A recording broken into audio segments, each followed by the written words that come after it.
Hi, Big Boss season 7 episode review ആണ്. ഇന്നലത്തെ എപ്പിസോഡിൽ നടന്ന ഒരു സംഭവം, അതായത് നൂറ ശരിക്കും പറഞ്ഞാൽ ആദിലേക്കാൾ വലിയ പോയിസൺ ആണെന്ന് നൂറ എന്ന് മനസ്സിലാകാൻ ഇന്നലത്തെ എപ്പിസോഡ് കണ്ടാൽ മതിയാകും. ഞാനിത് പറയാനുള്ള കാരണം, പലപ്പോഴും പറയുന്ന പലരുടെയും കമൻസ് ഞാൻ കണ്ടിട്ടുണ്ട്.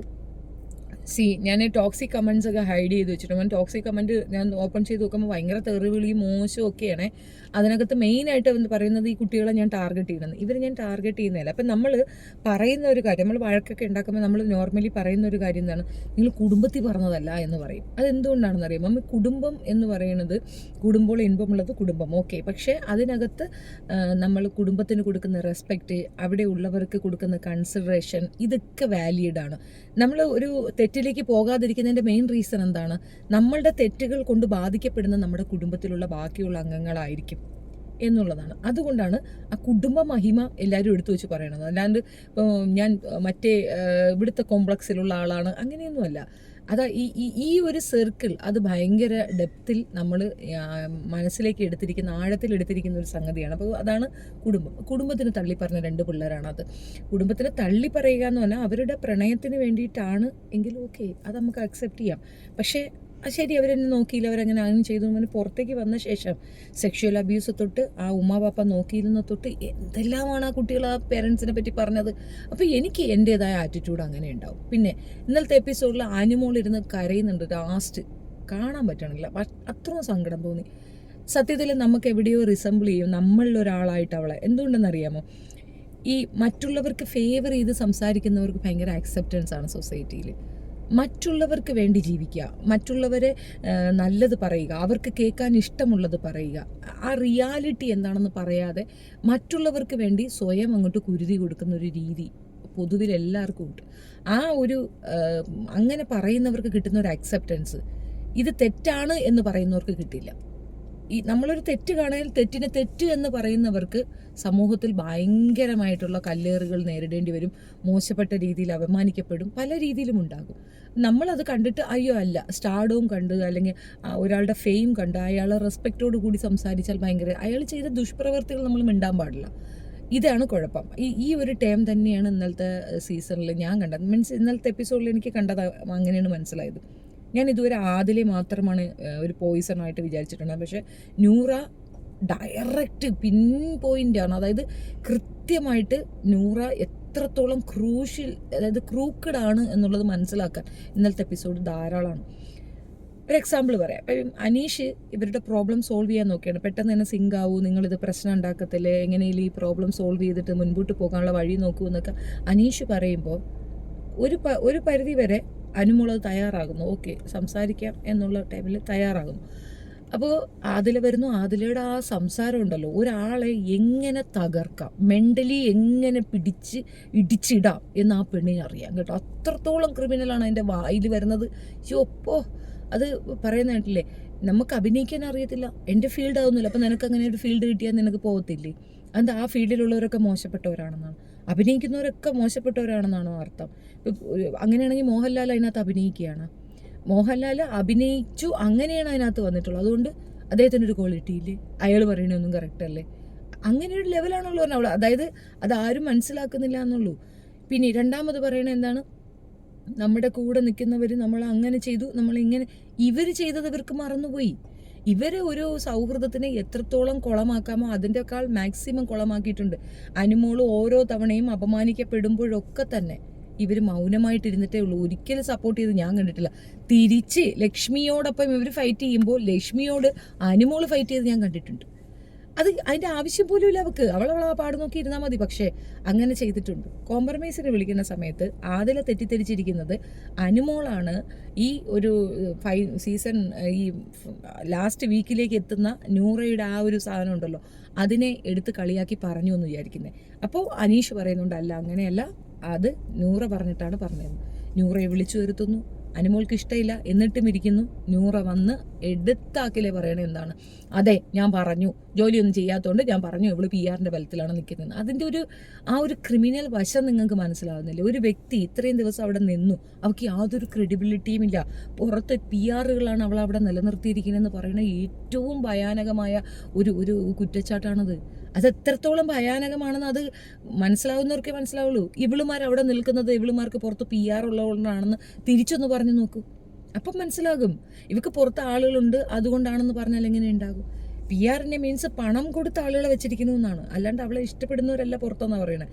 ഇത്ര ദിവസമായി അനുമോൾക്കെതിരെ ആരൊക്കെ നിന്നോ അവരൊക്കെ പുറത്തു വന്നിട്ടുണ്ട്. അതിൻ്റെ അർത്ഥം മനസ്സിലാവുന്നില്ലേ? അത് PR അല്ല, അത് മനുഷ്യരവളെ സ്നേഹിക്കുന്നതിൻ്റെ ഒരു ഡെപ്താണ്. ഈ 3.5 കോടി ജനങ്ങളെ അവൾക്ക് PR ആക്കാൻ പറ്റത്തില്ല. അതിൽ എത്രയോ മെജോറിറ്റി ആൾക്കാർ അവൾക്ക് വേണ്ടി നിൽക്കുന്നവരാണ്. മൈസെൽഫ് പറയാം, ഞാൻ അനീഷിനെ ഇഷ്ടപ്പെട്ടിരുന്ന ആളാണ്. ആദ്യം എനിക്ക് ഇഷ്ടമില്ലെങ്കിൽ രണ്ടാമത് അയാളുടെ ഒരു ക്യാരക്ടറിന് എനിക്ക് അനീഷിനെ സപ്പോർട്ട് ചെയ്യാനാണ് താല്പര്യം. പ്രത്യേകിച്ച് എൻ്റെ അമ്മയൊക്കെ ഇഷ്ടപ്പെടുന്നത് അനീഷിനെയാണ്. അനീഷിനെ ഇഷ്ടപ്പെടുന്നവരാണ്. ഞാനങ്ങനെയാണ് അതല്ലേ പറയേണ്ടത്. പക്ഷെ അതിനേക്കാൾ ഉപരി എനിക്ക് നന്നായി തോന്നിയത് അനുമോളുടെ ക്യാരക്ടറാണ്. പിന്നെ എനിക്ക് അനുമോൾ ജയിക്കണമെന്ന് തന്നെയാണ്. പക്ഷെ എനിക്കറിയില്ല അനീഷായിരിക്കാൻ ജയിക്കാൻ സാധ്യത. കാരണം അമ്മയുടെ പ്രഡിക്ഷൻ എപ്പോഴും സക്സസ് ആവണം. അമ്മ കഴിഞ്ഞ പ്രാവശ്യം ജിൻഡോ എന്ന് പറഞ്ഞുകൊണ്ടിരുന്ന അവസാനം ജിൻഡോ ആണ് ജയിച്ചത്. അപ്പോൾ ഇനി അനീഷ് എന്ന് പറയുന്നുണ്ട്, അനീഷായിരിക്കും ജയിക്കേണ്ടാവുക. എനിക്കറിയില്ല. ഇത് നമ്മൾ പറയുന്നു എന്നതിനപ്പുറം നമുക്കറിയില്ലല്ലോ എന്താ നടക്കാൻ പോകുന്നതെന്ന്. ഏതായാലും ഈ 2 പേരുടെ ഫൈറ്റ് അവർക്ക്, അതായത് അനുമോള് ലാസ്റ്റ് ബെഡ്റൂമിനകത്ത് വെച്ച് അനീഷിനോടൊരു കാര്യം പറയുന്നുണ്ട്. ഞാനൊരു കാര്യം എൻ്റെ ലൈഫിൽ ഒരു തീരുമാനമെടുത്താൽ അതെപ്പോഴും ശരിയാകാറാണ് പതിവ്. ഇതിനകത്തും ആ ശരി ഉണ്ടാകും. ഞാൻ ചെയ്തത് ശരിയാണ് എന്ന് ഉറച്ചു പറയുന്നുണ്ട്. അതാണ് കറക്റ്റ്. അത് അനീഷിന് മനസ്സിലായിട്ടില്ല. അനീഷ് പുറത്തിറങ്ങുമ്പോൾ അനീഷിന് പിടികിട്ടും ആ പെൺകുട്ടികളുമായി അവൾ അടുക്കുന്നത്, അല്ലെങ്കിൽ അവർ ഇത്രയും ദിവസം അവളെ കൂടെ നിന്നത് തന്നെ അവളുടെ ഫെയിം ഫോളോ ചെയ്തുകൊണ്ടാണ്. അത് ശൈത്യ പുറത്ത് നിന്നിട്ടും ശൈത്യ അങ്ങനെ തന്നെയായിരുന്നു. ശൈത്യം അതിനകത്ത് നിന്നുകൊണ്ട് ഇത് തന്നെയാണ് കളിച്ചിട്ടുണ്ടായിരുന്നത്. ഇപ്പോൾ പുറത്തിറങ്ങി വന്നിട്ട് അനുമോൾ ഡീസൻ്റ് എന്നൊക്കെ പറയുന്നെങ്കിലും അതിനകത്ത് ശൈത്യക്ക് തോന്നി അനുമോളെ പിറകിൽ നിന്ന് കുത്തുന്നതാണ് നല്ലത് എന്ന് തോന്നിയപ്പോഴാണ് അവൾ മാറിയത്. ശൈത്യം എനിക്ക് ഭയങ്കരമായിട്ട് മിസ് ചെയ്യുന്നു എന്ന് പറയുമ്പം ശൈത്യം മൂലം അനുമോൾ അനുഭവിച്ച വേദന അതിലേക്ക് മനസ്സിലാകുന്നില്ല. അതായത് ഒരാളുടെ വേദന അയാളിലൂടെ മാത്രമേ പിടികിട്ടുള്ളൂ. ഒരു എക്സാമ്പിള്, അനുമോള് ഇവൻ ആര്യൻ ഇൻസൾട്ട് ചെയ്യുന്നു, കാലി കൂടെ പിടിച്ചു, മേലോട്ട് പിടിച്ചു, കാമം കൊണ്ട് നോക്കി എന്ന് പറയുന്നുണ്ട്. അതിന് ഏറ്റവും ആഡ് ഓൺ ആകുന്ന ഒരു കമൻ്റാണ് ശൈത്യയുടെ കമൻറ്റ്. അവനോട് ക്രഷ് ഉണ്ട് എന്ന് ഇവൾ പറഞ്ഞു എന്ന്. അത് അവിടെ ഏറ്റവും കൂടുതൽ ഹൈലൈറ്റ് ചെയ്യുന്നൊരു സാധനമാണ്. അവൾക്ക് അവനോട് ക്രഷ് ഉണ്ടെന്നും ആ ക്രഷ് അവൻ വില്ലിങ് ആവാത്തത് കൊണ്ടാണ് അവൾ ഡീഗ്രേഡ് ചെയ്യണേന്നും ആര്യൻ തന്നെ പറഞ്ഞിട്ടുണ്ട്. അപ്പോൾ ഏകദേശം ലിങ്ക് ആവുന്നില്ല. ഒരു പെൺകുട്ടിയെ വ്യക്തിയെത്തിയല്ലേ ഈ നടക്കുന്നത്. എന്ത് വൃത്തികെട്ട സാധനമാണ് ഈ പെൺകുട്ടിയെ പറ്റി പറയണത്. അപ്പം അതിനെ ശരിക്കും മുളക് പൊടി ഇടയാണ് വീണ്ടും ആദില. ശൈത്യ ഞാൻ മിസ് ചെയ്യുന്നെന്ന്. അതിൻ്റെ അർത്ഥം ശൈത്യ വാസ് കറക്റ്റ് എന്നല്ലേ? ശൈത്യ പിന്നീന്ന് കുത്തിയ സാധന. ഇനി ഈ വിഷയത്തിൽ നമ്മൾ മുൻപോട്ട് പോയിട്ട് ഇവരുടെ ടാസ്കുകൾ, ഒരു വാഴ അറിഞ്ഞത്തെ കുറേ മൊണ്ണകളാണ് ഇത്തവണത്തെ എല്ലാ കണ്ടസ്റ്റൻറ്റും. നമ്മളൊരു ഗെയിം കൊടുത്ത് അവർക്ക് ഗെയിം മനസ്സിലാകുന്നതേ ഇല്ല. ഒരെണ്ണം ക്ലവറല്ല. ഇപ്പോൾ കൊടുത്ത ഗെയിമിൽ ഒരു ബ്രിക്ക് വെച്ചിട്ട് ഒരു ഗെയിം കൊടുക്കുന്നുണ്ടല്ലോ, അതിനകത്ത് സത്യം പറഞ്ഞു കഴിഞ്ഞാൽ അവർക്ക് ശരിക്കും കളി മനസ്സിലായില്ല. അനീഷ് മാത്രമാണ് സിൻസിയറായിട്ട് അതിനകത്ത് കളിച്ചത്. And end of the task Aneesh പറയുന്നതുണ്ട് നൂറയ്ക്ക് പോകട്ടെ എന്ന് പറയുന്നത് റീസൺ അനീഷ് പറയുന്നുണ്ട്. അത് ഫിനാൻഷ്യൽ കണ്ടീഷൻ പറയുന്നത്. ഫിനാൻഷ്യൽ കണ്ടീഷൻ എല്ലാവർക്കും ഫിനാൻഷ്യൽ ഇഷ്യൂസ് ഉള്ളത് തന്നെയാണ്.